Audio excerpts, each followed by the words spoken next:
ನಮಸ್ಕಾರ ಸ್ನೇಹಿತರೆ, ನಿಸರ್ಗ ಡೈರಿ ಫಾರ್ಮ್ ಯೂಟ್ಯೂಬ್ ಚಾನಲ್ ಸ್ವಾಗತ.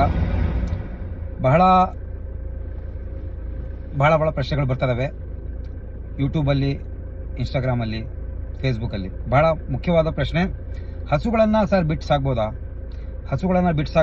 ಹಸುಗಳನ್ನು ಕಟ್ಟಿ ಸಾಕೋದು ಒಳ್ಳೇದಾ, ಹಸುಗಳನ್ನು ಬಿಟ್ಟು ಹೊರಗಡೆ ಮೇಯಿಸೋದು ಒಳ್ಳೇದಾ? ಎರಡು ಪ್ರಶ್ನೆಗಳು ಭಾಳ ಮುಖ್ಯವಾಗಿ ಬಂದು.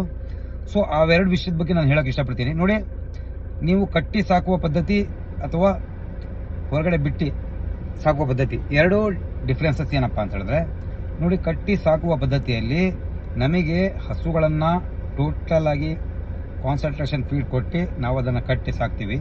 ಅಂದರೆ ಬಿಟ್ಟು ಸಾಕುವುದು ಅಂದರೆ ಹೊರಗಡೆ ಗದ್ದೆಯಲ್ಲಿ ಬಿಡೋದಾಗಲಿ ಒಂದು ಬೇರೆ, ಒಂದು ನಾವೇ ಒಂದು ಬೌಂಡ್ರಿ ಮಾಡಿ ಒಂದು 1 ಗುಂಟೆನೋ 2 ಗುಂಟೆನೋ ಜಾಗದಲ್ಲಿ ಅಡ್ಡಾಡಕ್ಕೆ ಬಿಡೋದು ಒಂದೆರಡನೇದು. ಸೊ ಇವೆರಡು ಡಿಫ್ರೆನ್ಸಸ್ ಇದೆ. ಇಲ್ಲಿ ಫಸ್ಟ್ ಟೈಮ್ ನಾವೇನು ಮಾಡ್ತೀವಿ, ಮೇವು ಕೊಡ್ತೀವಿ. 1 ಟೈಮ್ ಮೇವು ಕೊಟ್ಟರೆ 8 ಗಂಟೆ ಒಳಗೆ ಮೇವಿನ ಮುಗಿಸ್ಬಿಡ್ತೀವಿ. ಹೊರಗಡೆ ಇರೋಕ್ಕೆ ಒಂದು 2 ಗುಂಟೆ ಜಾಗದಲ್ಲಿ ಹಸುಗಳನ್ನು ಹೊರಗಡೆ ಬಿಡ್ತೀವಿ. ಹೊರಗಡೆ ಬಿಟ್ಟು ಅದಕ್ಕೆ ನೀರಿನ ಒಂದು ವ್ಯವಸ್ಥೆ ಮಾಡ್ತೀವಿ. ಮೇವು 9 ಗಂಟೆಗೆ ಕಂಪ್ಲೀಟಾಗಿ ಮುಗೀತು. 8ರಿಂದ ಕೊಟ್ಟರೆ 9 ಗಂಟೆಗೆ ಕಂಪ್ಲೀಟಾಗಿ ಮೇವಿನ ಕೆಲಸ ಮುಗೀತು. ನೆಕ್ಸ್ಟ್ ಏನಪ್ಪ ಅಂತ ಹೇಳಿದ್ರೆ, ಅದಕ್ಕೆ ಮತ್ತೆ ಸಂಜೆನೆ ಅದಕ್ಕೆ ತಿಂದಿದ್ದು ಜೀರ್ಣ ಮಾಡ್ಕೊಳ್ಳಲಿಕ್ಕೆ ಟೈಮ್ ಬೇಕು. ಆ ಜೀರ್ಣಕ್ರಿಯೆಗೆ ಟೈಮ್ ಕೊಟ್ಟಾಗ ಮಾತ್ರ ಸಕ್ಸಸ್ ಆಗ್ತೀವಿ. ಎರಡನೇದಾಗಿ ಮುಖ್ಯವಾಗಿ ನೀವು ಹೊರಗಡೆ ಬಿಟ್ಟು ಸಾಕ್ತೀನಂದರೆ, ಒಂದು ಗೊಬ್ಬರದ ಪ್ರಮಾಣ ಲಾಸ್ ಆಗುತ್ತೆ.